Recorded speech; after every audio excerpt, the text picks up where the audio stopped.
asked me that before the meets that we have. They were like, can I go up on the platform and find my focal point? Mm-hmm. And I'm like, yeah, I don't care. But like in my mind, it's always been like, why do you need to? Like, why don't you just do it right before you pick up the bar? Yeah. Because in my mind, my focal point, like, you know, when I do it as a conscious thing, it's going to be different every single time. Yeah. Based on where the bar is sitting. Mm-hmm. Like if you're on a competition platform, is the bar 1 foot forward? Right. Is the bar 3 feet back? Mm-hmm. Is it like, you know, angled 5 degrees off to the side? Like, you know, so with all these like minor little changes that the bar loaders might set the bar in like a subtly different spot or position, your focal point will change. So that's why, like, to me, it's more of like a lift by lift. You pick your focal point right before you do it. Interesting. But I mean, lots of people pick their focal point before. I mean, even Dylan Cooper asked me once, and he's better than me. So, but yeah, so I liked that. And one thing that I liked, I think, at the American Open as well, is that I was able to like get my chalk behind the platform, which of course, like at most meets, you don't do that, or don't have the ability to do that. But I liked being able to like get my chalk ready and kind of like look up from where I would be walking up to, and then kind of already get a feel of where it was going to be. And we were up on a platform, so I didn't have to look at anyone. Yeah, and there's lights too, so it's like you can't even really see anyone. Yeah, no idea. Yeah. Blinded by the light. Well, while Zena sings us out of here. Yeah, sorry. Spare you. Well, I guess that's a wrap. You had anything else you want to talk about? No, that was good. Okay, awesome. One thing.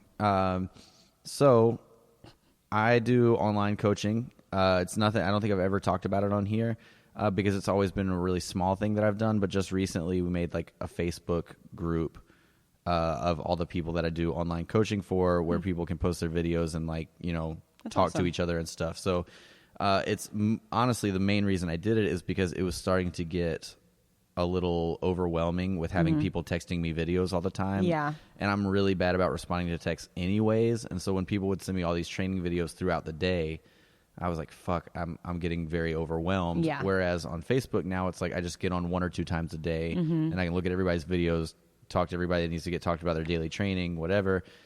And it's much easier for me to handle it on a day-to-day basis. So that being said, there is actually 3 people that I coach remotely because of this podcast.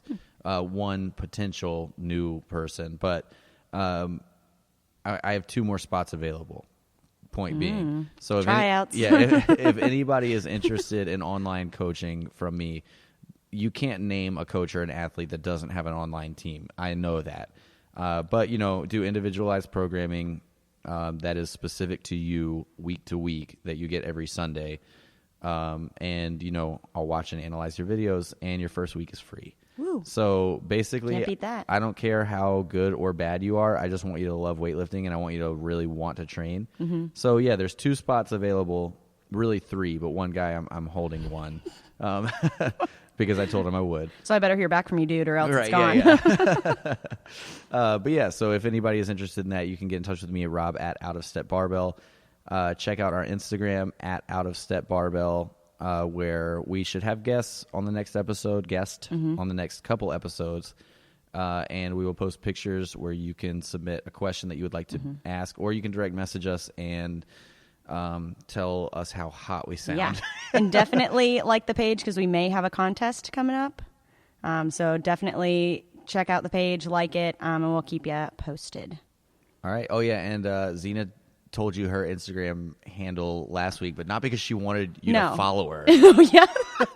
Okay, so earlier this week I told Rob, I was like, so, you know, I had all these like people, and for like I said weirdos. It's like I've had all these like weirdos following, like requesting to follow me, and I don't know any of them. You know, I was like, whatever, and probably like delete. And I was like, well, you know, you said your Instagram name on the podcast because it's a private account. I was like, oh no. And he's like, I mean, what have you been doing? I was like, probably just pressing delete because I don't know any of the people. So if I didn't accept friend request me again, sorry. You're really asking a lot. Being a snob. You're really thinking people got to be your friend. If they come on. find you and request you 2 times. Warrior princess. Right, I mean. Yeah, that's So sorry if I didn't. Nothing personal. Just don't know you. Well, on that note, we'll talk to you soon. Yeah. Bye. Bye.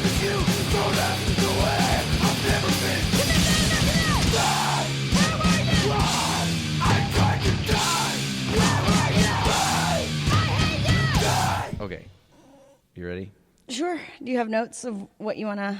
Yeah, I got like 4 words. Okay, good. Um, I'll let you lead the way. okay, would you please shut up while I try to do it? Okay, week 2. It's already a fucking disaster. New co-host next week. Yeah. Nobody can handle working with me on a podcast. He just turns into a different person. Everybody shut up.